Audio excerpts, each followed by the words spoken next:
Hello class, welcome back बच्चों। दोपहर बच्चों स्टार्ट कर रहे हैं नया लेक्चर। बाबू, कल हम कुछ बातें कर रहे थे। हमने एक नया चैप्टर स्टार्ट किया था, फाइनेंशियल मार्केट। अभी तक फाइनेंशियल मार्केट क्या है, जब तक नहीं समझाया क्या है शेयर मार्केट। सारे फंक्शन समझ में आ गए थे चारों के चारों? ठीक है। फाइनेंशियल एसेट क्या है?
चर्चा शुरू करते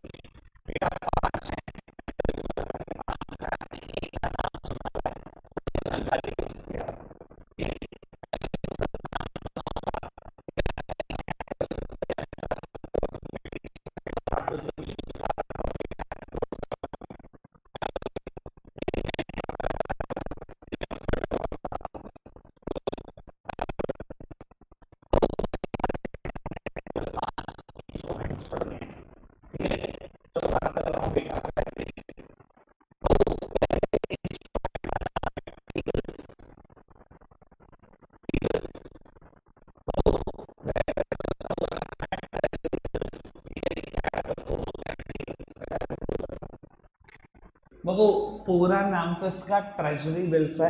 ठीक है जी, प्यार से शॉर्टकट में इसको बोलते हैं टी बिल्स। अब सुनो जी, मनी मार्केट के टोटल 5 इंस्ट्रूमेंट है। मैंने बता दिए, नाम नहीं बताया पर ये बता दिया क्वांटिटी में 5 है। पांचों में से कोई भी एक आ जाए, कोई भी। पहली लाइन फिक्स है जो मैं लिखूंगा, कोई भी आ जाए पांचों में से बस, ठीक है ना। मेरी बिल्ली मुझे म्याऊं मत करे, मतलब सिखा मैं रहा हूँ, मेरे टेस्ट में ना कर रहे हैं काम। ठीक है जी, मेरी बिल्ली मुझे म्याऊं करती है कई बार। ठीक है जी, सिखाता भी मैं हूँ, मेरे टेस्ट में मेरे ऊपर ही चलाते हैं बात। ओ, पांचों में से कोई भी आ जाए, मेरी पहली लाइन फिक्स है, it is the part of short term borrowing. क्या बोल रहा हूं मैं? It is the part of short term borrowing. ये मैंने कैसे डिसाइड करा कि मैं उसको शॉर्ट टर्म बोरोइंग का पार्ट बोलूं? बाबू, मनी मार्केट में वही सिक्योरिटीज ट्रेड होती है जिनका maturity period up to 1 year है। अगर एक साल में पैसे वापस हो ही जाएंगे तो बेटा ये शॉर्ट टर्म फाइनेंस का ही तो पार्ट है भाई। 11th पास हो, अगर किसी इंस्ट्रूमेंट से पैसे ले रहे हो और एक साल में पेमेंट कर देते हो तो वो short term source of finance होता है। और अगर 1 से 5 साल में करते हो तो medium term source of finance, और अगर 5 से ज़्यादा तो long term source of finance. क्योंकि यहाँ पर तो सिक्योरिटी का maximum maturity period up to 1 year है, मैक्सिमम। एक साल ही तो हो सकता है। तो मैं पांचों में लिख दूँ, it is the part of short term borrowing, चलेगा? कोई दिक्कत कोई परेशानी तो नहीं? चलो जी, और बताओ जी, आगे बढ़ाओ बात को। बाबू, तो सबसे पहले तो बेटा ये शॉर्ट टर्म बोरोइंग का पार्ट है, पहली बात तो फिक्स है। सब सामने देखते रहो, मुझे नोट्स नहीं चाहिए बेटा, आप सब सामने देखते रहो, मैं समझा दूंगा। नोट्स बेटा बस सपोर्ट करने के लिए, समझाना तो मैंने ही है ना। आओ बाबू, 5 सिक्योरिटीज हैं, 5 इंस्ट्रूमेंट है टोटल। कहीं ना कहीं आप देखोगे सबका ना एक स्पेसिफिक मैच्योरिटी पीरियड गिवन है। ठीक है ना, अगला जब पढ़ोगे कॉमर्शियल पेपर है, ठीक है जी, तो बाबू आप देखोगे कि उसका मैच्योरिटी पीरियड दिया हुआ है 15 दिन से 1 साल। उसके बाद कॉल मनी है, उसका दिया हुआ है 1 day to 15 days.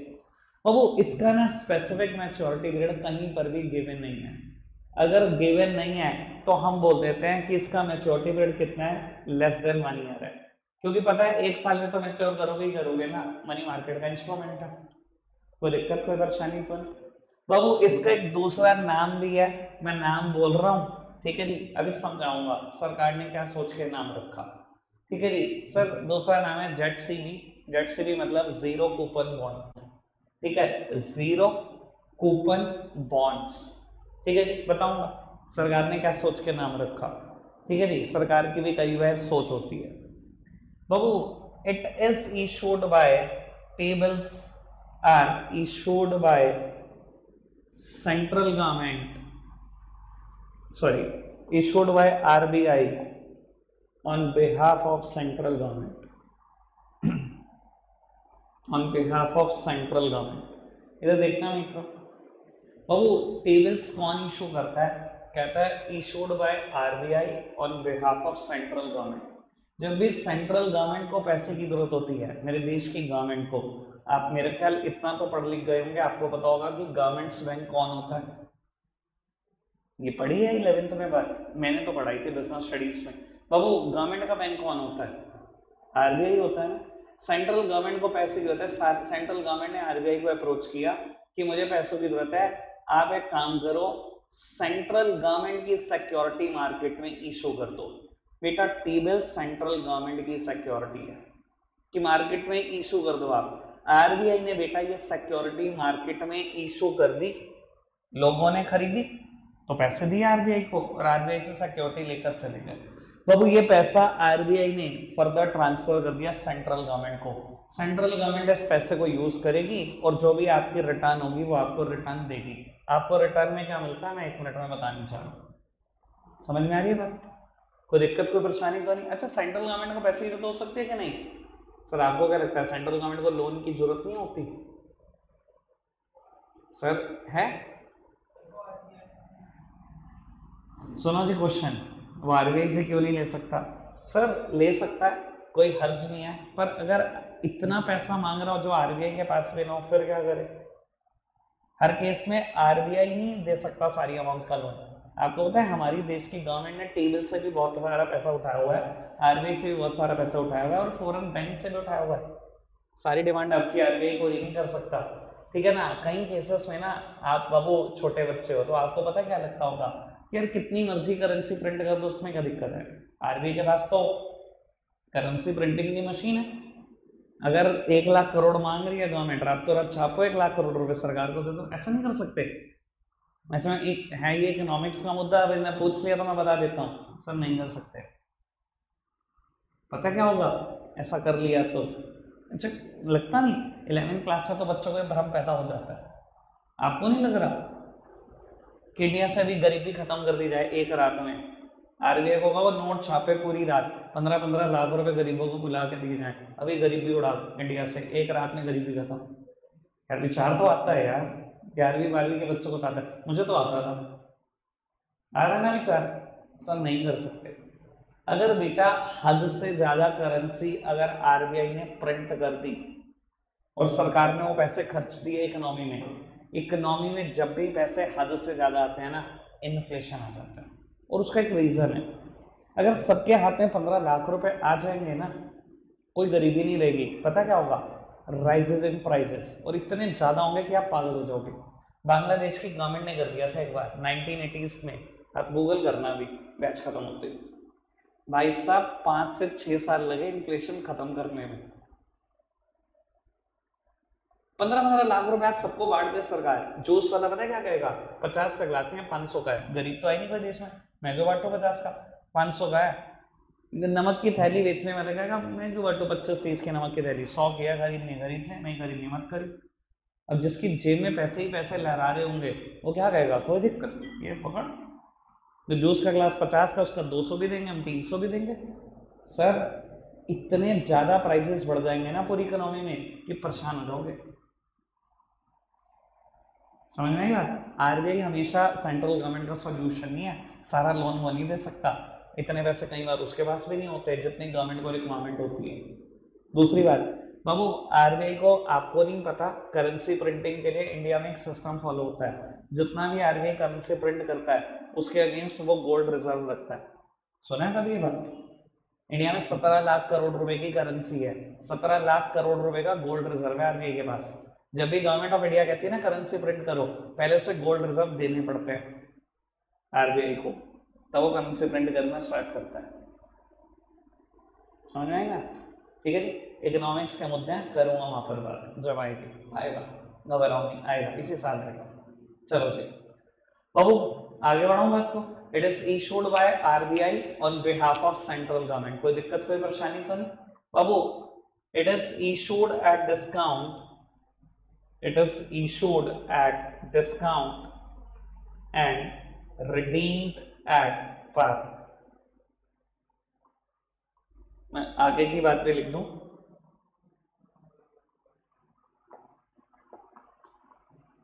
the difference between issue price and redemption price is called interest.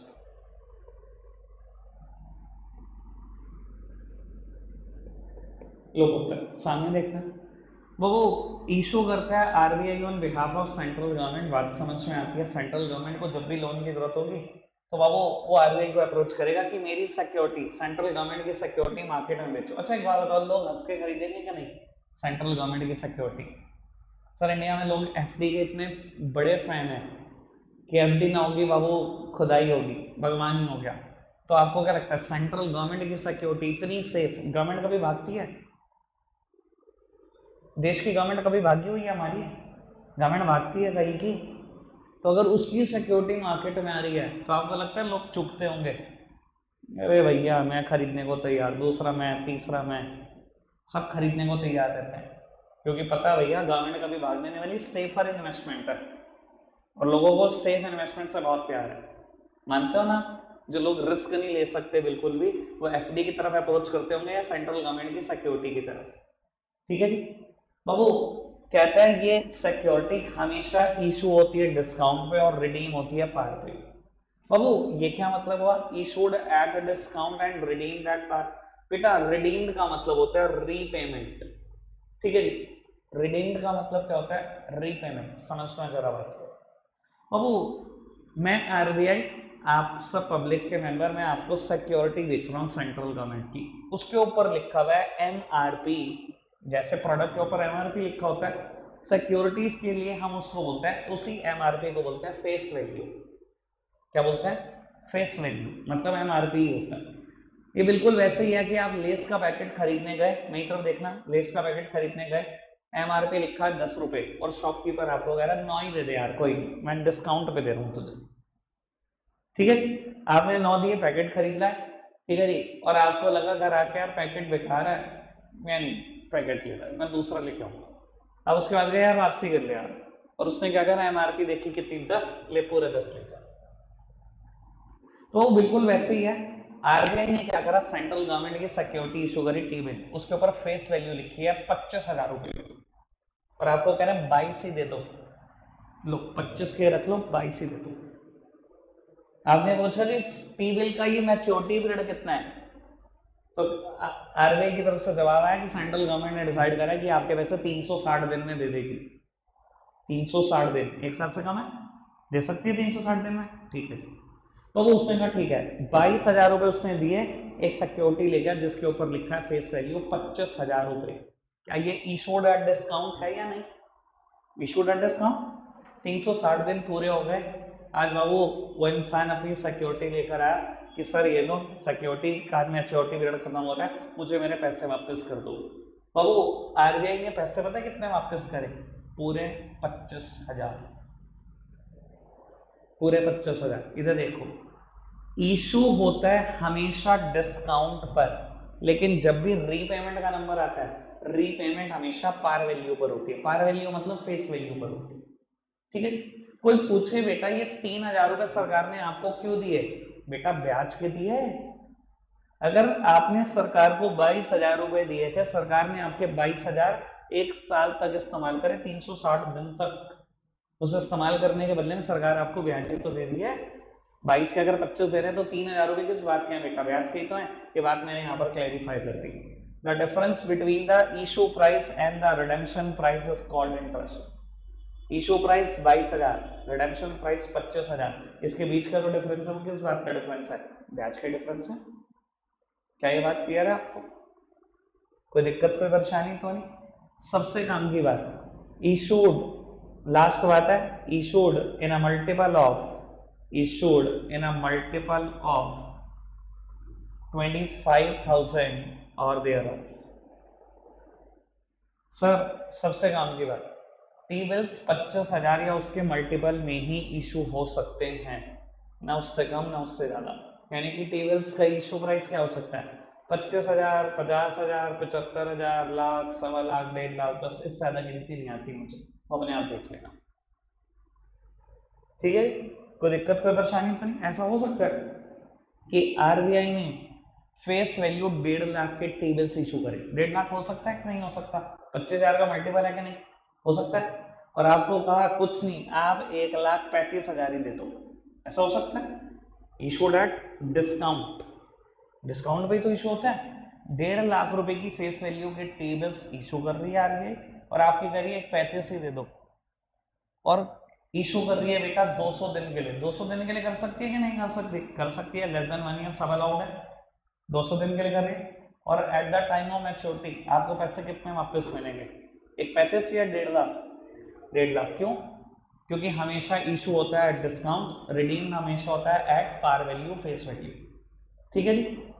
और बाबू ये जो 15,000 का डिफरेंस है इसके बात का, इट इज कॉल्ड इंटरेस्ट। ठीक है जी, समझ में आएगा पक्का से। अब मैं बाबू लॉजिक बताता हूँ सरकार के नाम रखने का, बड़ा वियर्ड लॉजिक है, बड़ा खराब। बाबू मुझे नहीं पता, वैसे तो अभी आप खैर बहुत छोटे हो, आपको पता ही नहीं होगा, बॉन्ड्स का मतलब होता है डिवेंचर्स। बेटा जब कोई private company public company debentures issue करती है, ठीक है ना, तो हम उसे डिवेंचर के नाम से ही जानते हैं, कोई भी ऐसी सिक्योरिटी जिसमें ब्याज इन्वॉल्व है। ठीक है जी। लेकिन बाबू अगर सरकार इशू करती है डिवेंचर्स, तो सरकार के लिए वर्ड डिवेंचर नहीं लगाया जाता, सरकार के लिए वर्ड हमेशा बॉन्ड लगाया जाता है। ठीक है जी। बाबू कूपन का मतलब क्या होता है, कूपन का मतलब होता है इंटरेस्ट। मेरी तरफ देखना सर, कूपन का मतलब इंटरेस्ट होता है, ये बात आप आगे जाकर बढ़ोगे जब सीए में बढ़ोगे। अब सर नाम देखो, कहते हैं जीरो कूपन बॉन्ड, मतलब जीरो इंटरेस्ट डिवेंचर। कहता है ये ऐसे डिवेंचर जिनके ऊपर ब्याज नहीं है। मुझे तो बहुत हंसी आती है सरकार की लॉजिक सुनकर। मैंने कहा अच्छा इसमें ब्याज नहीं है, सरकार कहती ब्याज का है, हमने तो रिडेम्पशन प्राइस दिया। ओ भैया जो इशू प्राइस और रिडेम्पशन प्राइस का डिफरेंस है वही तो ब्याज है। सरकार कहती है हमने तो कोई ब्याज नहीं दिया, हमने तो 25,000 रुपए की सिक्योरिटी पहले 22 में दी, जब वापसी करे तो 25 करे, हमने ब्याज कहाँ दिया। मैं समझ गया, मैंने कहा हाँ बहुत बेवकूफ हो तो बहुत बड़े, तुम्हारे को ब्याज नहीं दिखाई दे रही, हमें तो दिखाई दे रही है,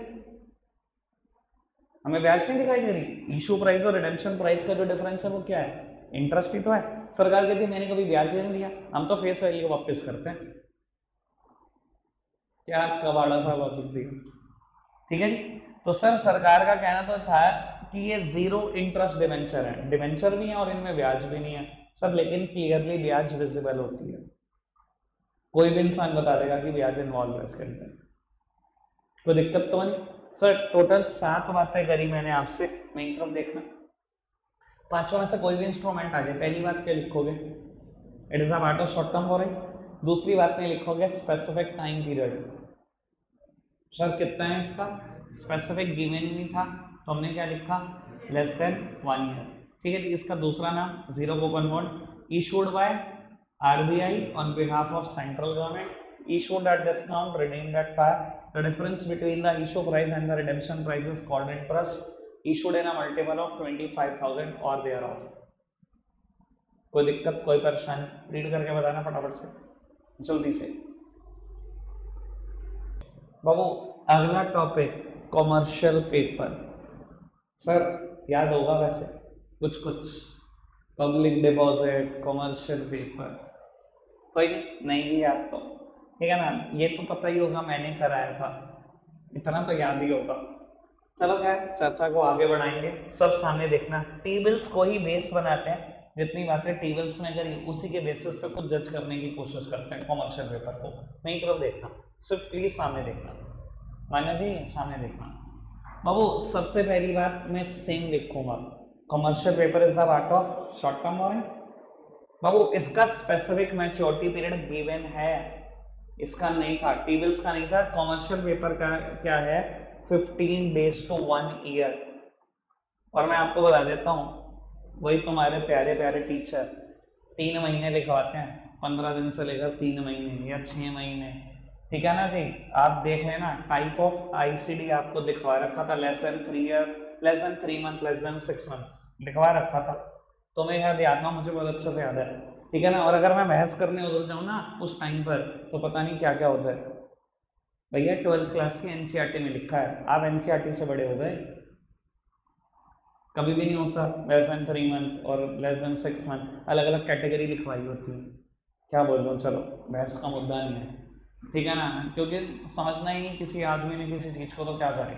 आओ आगे बढ़ाते हैं बात को। सर क्या इसका भी दूसरा नाम होता है बाबू, इसको हम प्यार से बोलते हैं आईसीडी। आईसीडी मतलब इंटर कॉर्पोरेट डिपॉजिट्स। प्लीज मेरी तरफ देखना, जिनको आईसीडी का मतलब नहीं पता मैं क्लियर कर रहा हूँ। बाबू आईसीडी का मतलब है inter corporate deposits. Inter corporate मतलब corporate to corporate deposits. Issue करने वाली भी कॉर्पोरेट या कंपनी होगी और खरीदने वाली भी कॉर्पोरेट या कंपनी होगी। इंटर कॉर्पोरेट डिपॉजिट्स मतलब बेचेगा कौन, कंपनी। खरीद कौन सकता है, कंपनी। पब्लिक में इन्वॉल्व नहीं है इसमें। जैसे टीविल्स को तो पब्लिक खरीदती है, इशू करता है आरबीआई, सेंट्रल गवर्नमेंट के भी आप पर। बाबू यहाँ ना तो पब्लिक की इन्वॉल्वमेंट है, ना आरबीआई की, और ना ही बेटा गवर्नमेंट की। यहाँ बेटा बेचने वाली भी कंपनी है और खरीदने वाली भी कंपनी। समझ में आती है बात? अभी तक मैंने जितनी भी बात बोली, आगे बढ़ाएं बात को। बाबू अब मैटर मैं यहाँ से चेंज कर रहा हूँ बिल्कुल, ठीक है जी। एक आधा मैटर यहाँ से और लूंगा, बाकी कुछ नहीं। सर हमेशा ध्यान रख लेना, कमर्शियल पेपर एक अनसिक्योर्ड इंस्ट्रूमेंट है। अनसिक्योर्ड मतलब जब कंपनी इसको इशू करती है तो कोई भी एसेट्स गिरवी नहीं रखती।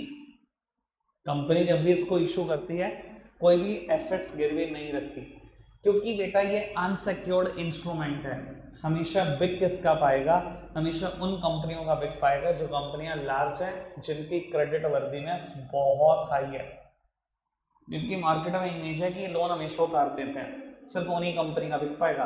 वरना मेरी तरफ देखो सर, आप एक कंपनी हो, ठीक है ना, कब बने हो, कल बने हो, कल ही बनाई है कंपनी।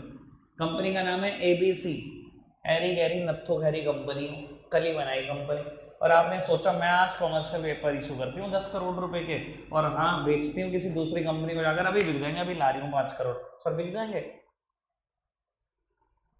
सर अनसिक्योर्ड इंस्ट्रूमेंट है, अनसिक्योर्ड। सामने वाली कंपनी आपके ऊपर ट्रस्ट कैसे करेगी? आप कल बनी हुई कंपनी हो, आज आप कमर्शियल पेपर इशू कर रहे हो। सर अनसिक्योर्ड इंस्ट्रूमेंट में आपको पता है ना लोग कितना छानबीन करके इन्वेस्टमेंट करते हैं, उन्हें लगता है कंपनी ना भाग जाए, उन्हें लगता है कंपनी का बिजनेस मॉडल ही क्या है, कंपनी का सही क्या। कमर्शियल पेपर अनसिक्योर्ड इंस्ट्रूमेंट है, तो बिग सिर्फ उन्हीं कंपनी का पाएगा जो कंपनियां लार्ज है, जिनकी क्रेडिट वर्दीनेस बहुत हाई है, मार्केट में इमेज है कि लोन हमेशा उतारती हैं, कंपनी बहुत बड़ी है। अच्छा एक बात बताओ ईमानदारी से, आज HDFC bank commercial paper issue करे, बिकेगा या नहीं बिकेगा? सर कोई भी कंपनी दूसरी हंस के खरीद लेगी, इतनी बड़ा ब्रांड। आज एशियन पेंट इशू करे, बिकेगा क्या नहीं बिकेगा? 100% बिकेगा। डाबर इशू करे, बिकेगा क्या नहीं बिकेगा? सर इतने बड़े बड़े नाम इशू करेंगे कमर्शियल पेपर बिकेगा, लेकिन कोई भी छोटा ब्रांड इशू करेगा कमर्शियल पेपर नहीं बिकेगा। अनसिक्योर्ड चीज है भाई, नहीं बिकती। समझ में आ रही है बात? पक्का से? अभी तक मैंने जितनी बात बोली, सर काम की बात मैंने कहा था, यहाँ से एक आध बात उठाऊंगा। कमर्शियल पेपर हमेशा इशू होते हैं एट डिस्काउंट, रिडीम होते हैं एट पार, ये बात भी सही। कमर्शियल पेपर भी हमेशा डिस्काउंट पर इशू होते हैं और रिडीम होते हैं एट पार। और बेटा जो डिफरेंस है इशू प्राइस और रिडेम्पशन प्राइस का, वो इंटरेस्ट ही है। अभी तक बात समझ में आ रही है? आगे बढ़ाऊं बात को? चलो अब मेरी बात सुनना। सर कमर्शियल पेपर, ये बात समझ में आती है अनसिक्योर्ड इंस्ट्रूमेंट है, ये भी बात समझ में आती है क्योंकि अनसिक्योर्ड है तो लार्ज और क्रेडिट वर्दीनेस कंपनी जो होंगी उन्हीं का ही बिकेगा। समझ में आएगा? अच्छा एक बात बताओ, आप एक कंपनी लार्ज हो, बहुत बड़ी, बहुत बड़ा ब्रांड है और क्रेडिट वर्दी ब्रांड भी हो, हमेशा आज तक लोन उतारा है, पर आप 100 करोड़ के कमर्शियल पेपर इशू करना चाहते हो, बिकेंगे? सर नहीं। देखो अनसिक्योर्ड अगर किसी आदमी ने चीज खरीदनी है ना, चाहे कहता हूँ आप बड़े भी ब्रांड हो, सर कमर्शियल पेपर की ना एक लिमिट है, एक हद है, अनसिक्योर्ड चीज है यार। कोई आदमी खरीद भी लेगा, कोई दूसरी कंपनी खरीद भी लेगी, कितना? करोड़ का, 2 करोड़ का, 4 करोड़ का, 5 करोड़ का, मैक्सिमम समझ के दो 10-20 करोड़। आप ये सोचो ना, मैं 100 करोड़ जैसी रकम या 1000 करोड़ जैसी रकम कमर्शियल पेपर से रेस कर सकता हूँ। सर ये आपकी बहुत बड़ी बेवकूफी है। अगर इतनी बड़ी रकम के लिए जाना ना, 100 करोड़, 1000 करोड़, 500 करोड़, ऐसी चीजें सिर्फ इक्विटी शेयर बिकते हैं। कभी भी कमर्शियल पेपर कोई नहीं खरीदता, कोई भी नहीं खरीदता 100 करोड़ जैसी रकम के। कोई दूसरी कंपनी ना बेटा इन्वेस्ट करोड़, 2 करोड़, 3 करोड़, 5 करोड़ बस इतना ही कर सकती है अनसिक्योर्ड चीज में। अनसिक्योर्ड चीज के लिए कोई 100 करोड़ नहीं देगा, और अगर अनसिक्योर्ड चीज के लिए 100 करोड़ देने हैं तो उसको वोटिंग पावर चाहिए जो इक्विटी शेयर में है। बिना वोटिंग पावर के 100 करोड़ दे दें अनसिक्योर्ड चीज में, कल कंपनी जाए तो दूसरी भी ढह जाए जिसने इन्वेस्ट करे। समझ, ये बात को भी समझ के चलो कि कमर्शियल पेपर की एक हद है 5-10 करोड़, बस इससे ज्यादा नहीं। अभी तक मैं जो बात बोल रहा हूँ क्लियर है। अब आखिरी 2 काम की बात है।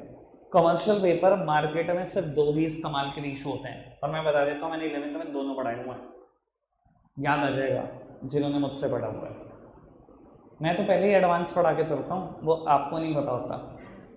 हाँ, 2 ही इस्तेमाल के लिए इशू होते हैं, एक तो सीजनल और वर्किंग कैपिटल नीड, और एक बेटा फ्लोटेशन कॉस्ट मीट आउट करने के लिए। मैं दोनों बातें याद कराता हूँ, याद नहीं आएंगे भी। बाबू कमर्शियल पेपर से 2 इस्तेमाल के लिए इशू हो सकते हैं, सीजनल और वर्किंग कैपिटल नीड के लिए, या बेटा इक्विटी शेयर की फ्लोटेशन कॉस्ट मीट आउट करने के लिए। पहले सीजनल और वर्किंग कैपिटल नीड का एग्जांपल। बाबू आप कोई कंपनी हो, टाटा वोल्टास, ठीक है, वोल्टास याद होगा, मैंने 11th में भी शायद ये एग्जांपल दिया था, याद आना शुरू हो गया होगा। टाटा वोल्टास, बाबू आप क्या करते हो, एसी बनाते हो, ठीक है जी, और आपको भी पता है आपका सीजन क्या है, ठीक है ना, समर्स आपका पीक सीजन है और विंटर्स आप खाली हो। बाबू जनवरी शुरू हुआ, टाटा को प्रोडक्शन के लिए पैसों की जरूरत पड़ रही है, उसे वर्किंग कैपिटल चाहिए कि प्रोडक्शन में कुछ पैसे डाल दे, वो रॉ मटेरियल खरीद ले। तो बाबू उसके पास पैसे नहीं है और पैसों की जरूरत है 10 करोड़ के। उसने क्या करा, अपने कमर्शियल पेपर इशू करे 12 करोड़ के, और कहा कोई भी कंपनी खरीद लो और मुझे 10 ही करोड़ दे दो, इशूड एट डिस्काउंट। 12 करोड़ की फेस वैल्यू है, मुझे 10 ही करोड़ दे दो, ये जो 2 करोड़ होंगे मैं ब्याज के तौर पे दूंगा, मतलब रीडिंग 12 करोड़ पे ही करूंगा, और रिडेम्पशन का टाइम पीरियड चाहिए मुझे 8 महीने, ठीक है जी, 8-9 महीने का बेटा समर्स है, इतना टाइम के लिए मैं पैसे यूज करूँ। कोई भी कंपनी 2 करोड़ की ब्याज सुन के अच्छा लगेगा उसको, 10 के 12 मिल रहे हैं बाबू, और टाटा जैसे ब्रांड दे रहा है, बिकेगा? कमर्शियल पेपर बिक गए, किसी दूसरी कंपनी ने खरीद ली। उसने 10 करोड़ रुपए उठाए, मेरी तरफ देखना प्लीज, 10 करोड़ रुपए उठाए, प्रोडक्शन में कंट्रीब्यूट कर लिए, एसी बनाया, 3 महीने में बिक गया, उसका प्रोडक्शन साइकिल 3 ही महीने का, 3 महीने में से बिक गया, बन गया। फिर बनाया, फिर दूसरी बार बिक गया, तीसरी बार बनाया, तीसरी बार बिक गए, सारे पैसे मार्केट से आउट कर दिए। कितने पैसे कमाए पता है? 10 करोड़ गए। भाई मैन्युफैक्चरिंग कंपनी है, मैन्युफैक्चरिंग में ऑलमोस्ट उनका मार्जिन एसी में 20 से 30% है। अब कितना ही मान लो 20% उनने मान लिया। भाई 10 करोड़ से 2 करोड़ एक बार कमाए, 2 करोड़ एक बार कमाए, 2 करोड़ एक बार कमाए, 6 करोड़ कमाए, 10 के कर दिए 16, अगर 12 दे भी दिए तब भी 4 बच गए, और वो भी तब जब पैसा 1 रुपया भी अपना नहीं था, 1 रुपया भी मेरा नहीं था। लोगों से 10 करोड़ उठाए, 10 के 16 कर दिए, उनको 12 दे दिए, 4 महीने बच गए। उनके 10 करोड़ के 2 ही करोड़ मिले, आपके बिना पैसों के 4 करोड़ मिले। तो पहला इस्तेमाल कमर्शियल पेपर का क्या है, सीजनल और वर्किंग कैपिटल नीड फुलफिल कर सकते हो। क्या दिखाई दे रहा है, मैंने वर्किंग कैपिटल नीड इससे ही फुलफिल करी, इसी पैसों से, ठीक है। दूसरा इस्तेमाल, to meet out the flotation cost of the equity share. सुनना काम की बात है बाबू, मान लो कंपनी को ना 100 करोड़ रुपए की जरूरत है, सब सामने देखना, 100 करोड़ की। क्या कमर्शियल पेपर 100 करोड़ दे सकते हैं? मैंने भी बताया कमर्शियल पेपर की हद है 10-12 करोड़, बस यार, इससे ज्यादा तो सोचो भी मत, चाहे आप जितनी बड़ी कंपनी हो, कोई नहीं खरीदेगा भाई, अनसिक्योर्ड इंस्ट्रूमेंट में कोई नहीं पैसे व्यर्थ करता इतने, ठीक है। तो बाबू अब कंपनी को पता है यार 100 करोड़ तो यार नहीं, यार 100 करोड़ के तो इक्विटी शेयर ही दे सकते हैं, ठीक है। इन्होंने डिसाइड करा कि ये इक्विटी शेयर इशू करेंगे, पर आपको बता देता हूं इक्विटी शेयर इशू करने में बहुत सारे खर्चे होते हैं, जिसको हम फ्लोटेशन कॉस्ट कहते हैं। 11th क्लास याद आया कुछ? फ्लोटेशन कॉस्ट क्या होती है? इधर देख लो, मैं बता देता हूँ जिन्होंने मुझसे 11वीं नहीं पढ़ी। फ्लोटेशन कॉस्ट क्या होती है बाबू? पैसा लेने के लिए जो पैसा खर्च होता है उससे बोलते हैं फ्लोटेशन कॉस्ट। क्या बोल रहा हूँ? फ्लोटेशन कॉस्ट क्या है? पैसा लेने के लिए जो पैसा खर्च होता है उसको बोलते हैं फ्लोटेशन कॉस्ट। 11वीं क्लास में जब बिजनेस स्टडीज होती है बच्चे पता क्या कहते हैं? ये तो सेल्फ एक्सप्लेनेटरी सब्जेक्ट है, लर्निंग सब्जेक्ट है, पढ़ लेंगे, ऐसा बोलते हैं बच्चे। ठीक है जी। अगर आप मेरे पास पढ़े हो, आज शक्ल नहीं देख रहे हो आप कि फ्लोटेशन कॉस्ट क्या होती है? अगर मैं 12th में इतनी भारी भरकम टर्म का इस्तेमाल कर रहा हूँ, सर कभी तो अहमियत समझो कि क्या कराता हूँ मैं तुम्हें 11th में। तुम्हें नहीं लगता? सर फ्लोटेशन कॉस्ट क्या होती है बेटा? पैसा लेने के लिए जो पैसा खर्च होता है उसे फ्लोटेशन कॉस्ट कहते हैं। आपको क्या लगता है जब आप इक्विटी शेयर इशू करते हो कोई पैसा खर्च नहीं होता? जिनको थोड़ा सा भी आइडिया, मैं आइडिया दे देता हूँ क्या क्या पैसा खर्च होता है बाबू। कंपनी जब भी शेयर इशू करती है प्रोस्पेक्टस प्रिंट कराती है, शायद आपने कभी ऐसा नाम सुना, उसमें खर्चा होता है बाबू। कंपनी जब शेयर बिकवाती है तो ब्रोकर अंडर राइटर के थ्रू शेयर बिकवाती है, ब्रोकरेज देने में, अंडर राइटिंग कमीशन देने में खर्चा होता है बाबू। कंपनी जब भी शेयर इशू करती है, कभी टीवी ऐड कर रही है बताने के लिए कि मेरा शेयर आ रहा है मार्केट में, कभी बेटा न्यूज़पेपर ऐड कर रही है, उसमें खर्चा करती है। इसको फ्लोटेशन कॉस्ट का और आइडिया बिल्कुल नहीं है, बिल्कुल भी नहीं है, सब कुछ नहीं होता। मैं समझा दूंगा, आएगा एक जगह पर आएगा तो मैं पक्का समझा दूंगा। अभी बस इतनी बात समझ लो बाबू, ये 100 करोड़ रुपए फ्री में नहीं मिल जाएंगे, इसके लिए खर्चा करना पड़ेगा। ठीक है। अब बाबू बता देता हूं, इक्विटी शेयर इशू करने के लिए लगभग जो फ्लोटेशन कॉस्ट खर्च होती है वो 10% है, यानी कि 10 करोड़ खर्च हो जाएंगे 100 करोड़ लेने के लिए। कितने पैसे खर्च हो जाएंगे? 10 करोड़ 100 करोड़ लेने के लिए लगभग फ्लोटेशन कॉस्ट है बेटा 10%। अब समझना काम की बात, गेम समझना। मेरी कंपनी 100 करोड़ की जरूरत है, एक पाई नहीं है, 100 करोड़ की जरूरत है। अब समझ में आया यार, 100 करोड़ तो इक्विटी शेयर ही दे सकते हैं। कंपनी डिसाइड करा इक्विटी शेयर इशू करते हैं। अब कंपनी को यार 10 करोड़ भी तो चाहिए खर्चने के लिए, वो भी तो नहीं है, तो कंपनी ने 12 करोड़ रुपए के कॉमर्शियल पेपर इशू करे in the market at a discount of 2 crore. कि 12 करोड़ की चीज है 10 ही दे दो बाबू। एक कंपनी ने खरीद लिया कॉमर्शियल पेपर, इनके पास 10 करोड़ आ गए, इस 10 करोड़ का क्या करा? खर्चा कर दिया फ्लोटेशन कॉस्ट का। इक्विटी शेयर के 100 करोड़ आ गए 10 करोड़ खर्चने के बाद। ये 100 करोड़ रुपए प्रोडक्शन में इन्वेस्ट कर दिए, जो कुछ भी करना था कंपनी ने। मान लो कंपनी ने टेक्सटाइल प्रोड्यूस करना था, कपड़ा, मशीनरी उठा ली, कपड़ा उठा लिया, प्रोडक्शन स्टार्ट कर दिया। ठीक है जी बाबू। पहले साल इस 100 करोड़ से हमने मार्केट में बहुत बढ़िया माल बेचा, और मान लो पहले साल कमा लिए 15 करोड़। भाई इतना कंपनियां कमा लेती है 15 से 20%, 15 करोड़ आ गए। पहले साल में किसका पैसा उतारा? कॉमर्शियल पेपर का maturity period less than a year है, 15 दिन से 1 साल में पैसा उतारना होता है। आपने क्या करा? पहले साल में जो 15 लाख रुपए कमाए, क्या करा? 15 करोड़ रुपए जो कमाए, क्या करा? 12 करोड़ रुपए कॉमर्शियल पेपर वालों के वापस कर दिए। वापस कर दी, करने थे ना 12 करोड़ वापस, 3 करोड़ अभी बच गया ना। इक्विटी शेयर को कोई रिटर्न नहीं दे इस साल। क्या इक्विटी शेयर को डिविडेंड देना कंपलसरी होता है? 11 पढ़ी है, इक्विटी शेयर को डिविडेंड देना जरूरी नहीं होता। उनसे 100 करोड़ दिए, पहले साल कुछ नहीं दिया, कुछ नहीं कर सकते वो। उनको कुछ नहीं दिया, उनके पैसों से कमाए भी 15 करोड़, और वापसी किसका करा? कमर्शियल पेपर का। उनको कुछ नहीं दिया, अगले साल से कमाओ, इक्विटी शेयर में बांटते रहो। ये समझ में आया कि मैंने कमर्शियल पेपर का इस्तेमाल किस लिए किया? To meet out the flotation cost of the equity share. Commercial paper के 10 करोड़ से मैंने फ्लोटेशन कॉस्ट ही तो मीट आउट करी। और जब भी कमर्शियल पेपर के पैसों से फ्लोटेशन कॉस्ट मीट आउट की जाती है, इसको बोलते हैं हम ब्रिज फाइनेंसिंग। उठाकर देख लेना, 11th क्लास की बुक में लिखवाया होगा मैंने। इसको बोलते हैं बेटा ब्रिज फाइनेंसिंग। और मैं ये भी बता रहा हूँ, मैंने नोट्स में नाम नहीं लिखा हुआ, काम की बात कोई नहीं है नोट्स में, वो लिखोगे आप अपने हाथ से। क्लियर हुई? आ जाओ, बस मैं हल्का सा रिवाइज कर लूँ, उसके बाद वाइंड अप करते हैं। अब वो शॉर्ट टर्म बोरोइंग का माटा कमर्शियल पेपर 15 दिन से 1 साल। दूसरा नाम आईसीडी, इंटर कॉर्पोरेट डिपॉजिट, मतलब कॉर्पोरेट टू कॉर्पोरेट, इशू करने वाला भी कॉर्पोरेट, खरीदने वाला भी कॉर्पोरेट। सर अनसिक्योर्ड इंस्ट्रूमेंट है, बिग किस कंपनी का पाएगा? जो कंपनियां लार्ज हैं, जिनकी क्रेडिट वर्दीनेस बहुत आई है, मार्केट में इमेज है हमेशा पैसा उतारे इसमें लोन का, सिर्फ वही कमर्शियल पेपर इशू कर पाएंगे। ठीक है जी। सर क्या वो भी 100-200 करोड़ जैसी ही रकम रेस कर पाएंगी कमर्शियल पेपर से? सर नहीं, चाहे आप बहुत बड़ी कंपनी 5-10, सर इतना ही लिमिट समझो, इससे ज़्यादा नहीं जा सकते। ठीक है जी, ये बात समझ में आई। कमर्शियल पेपर दो इस्तेमाल के लिए इशू होता है, क्या क्या? सीजनल और वर्किंग कैपिटल में, और बेटा to meet out the flotation cost.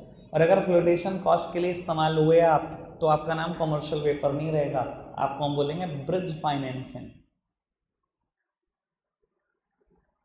ठीक है जी, लगता है आज के लिए इतना ही है प्यारे बच्चों, बाय।